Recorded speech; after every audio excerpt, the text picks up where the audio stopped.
ತಮಿಳುನಾಡು ಏನು ಖ್ಯಾತೆ ತೆಗಿತಾ ಇದೆ ಆ ಖ್ಯಾತೆಗೆ ಈ CWRS ಏನು ಕೊಟ್ಟಿತ್ತು ಅದನ್ನೇ ಇವತ್ತು CWMA ಕೊಟ್ಟಿದೆ. ಯಾಕೆಂದರೆ ಇವರು ಯಾವುದೇ ವಾಸ್ತವಾಂಶ ನೋಡ್ತಾ ಇಲ್ಲ. ಇಲ್ಲಿ ವಾಸ್ತವಾಂಶ ಅಂದರೆ ಬರಬೇಕು ಕಾವೇರಿ ಜಲಾನಯ ಪ್ರದೇಶದಲ್ಲಿರ್ತಕ್ಕಂಥ ಜಲಾಶಯಗಳಲ್ಲಿ ಎಷ್ಟು ನೀರಿದೆ, ಕುಡಿಯೋಕ್ಕೆ ನೀರು ಇರೋದಲ್ಲಿ ಬೆಳೆಗಲ್ಲ ಮತ್ತೊಂದಕ್ಕಲ್ಲ ಅಂತೇಳಿ ಇವರು ಕೈಗಾರಿಕೆಗೋ ಬೆಳೆಗೋ ಮತ್ತೊಂದಕ್ಕೋ ತಮಿಳುನಾಡಲ್ಲಿ ನೀರು ಕೇಳ್ತಾ ಇದ್ದಾರೆ. ಆದರೆ ನಮ್ಮ ಕರ್ನಾಟಕದಲ್ಲಿ ಕುಡಿಯೋ ನೀರು ಉಳಿಸ್ಕೋಬೇಕು. ಇವತ್ತು ಮೈಸೂರು ಬೆಂಗಳೂರವ್ರು ಏನು ಮಾಡ್ತಾ ಇದ್ದೀರಿ, ಸಂಸದರುಗಳು ಏನು ಮಾಡ್ತಾ ಇದ್ದೀರಿ? ಬೇರೆ ರಾಜ್ಯದಲ್ಲಿ ತಮಿಳುನಾಡಿನಲ್ಲಿ ನೋಡಿ ಯಾವ ರೀತಿ ಒಗ್ಗಟ್ಟಾಗ್ತಾರೆ ಅವರು ಸಂಸದರುಗಳು. ಇವತ್ತು ಕೇಂದ್ರದಲ್ಲಿ ಇಲ್ಲಿ ಹೋಗ್ತಿರಲ್ಲ ಸಂಸದರುಗಳು, ಕರ್ನಾಟಕದ ನಾಚಿಕೆ ಆಗಬೇಕ್ರೆ ನಿಮಗೆ. ಇವತ್ತು ಆದೇಶ ಬಂದಿರೋ ನೋಡಿದ್ರೆ ಕುಡಿಯೋ ನೀರು ಉಳಿಸ್ಕೊಳ್ಳೋಕೆ ಆಗ್ತಾ ಇಲ್ಲ. ಈ ಕುಡಿಯೋ ನೀರನ್ನ ಉಳಿಸ್ಕೋಬೇಕು ಅಂದರೆ ನೀವೆಲ್ಲರೂ ಬಂದು ಯಾಕೆ ಬಾಯಿ ಬಿಡ್ತಾ ಇಲ್ಲ? ಏನಕ್ಕೆ ಸಂಸದರಾಗಿದ್ದೀರಿ ನೀವೆಲ್ಲ?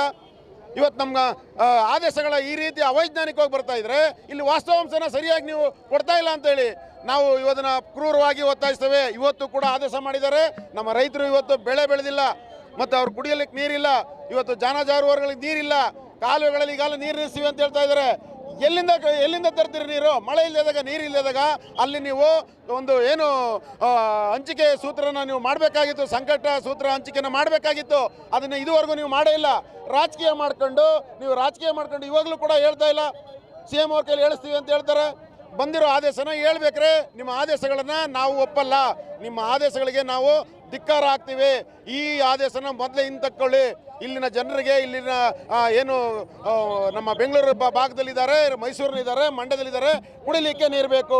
ಈ ಕುಡಿಯೋ ನೀರಿಗೆ ಯಾರೂ ತಡೆಯುವಂಗಿಲ್ಲ. ಇದು ಕಾನೂನು ಉಲ್ಲಂಘನೆ ಈ ಆದೇಶ ಅಂತೇಳಿ ನಾನು ಮತ್ತೊಮ್ಮೆ ಒತ್ತಾಯಿಸ್ತಾ ಇದ್ದೀನಿ ಸರ್ಕಾರಕ್ಕೆ.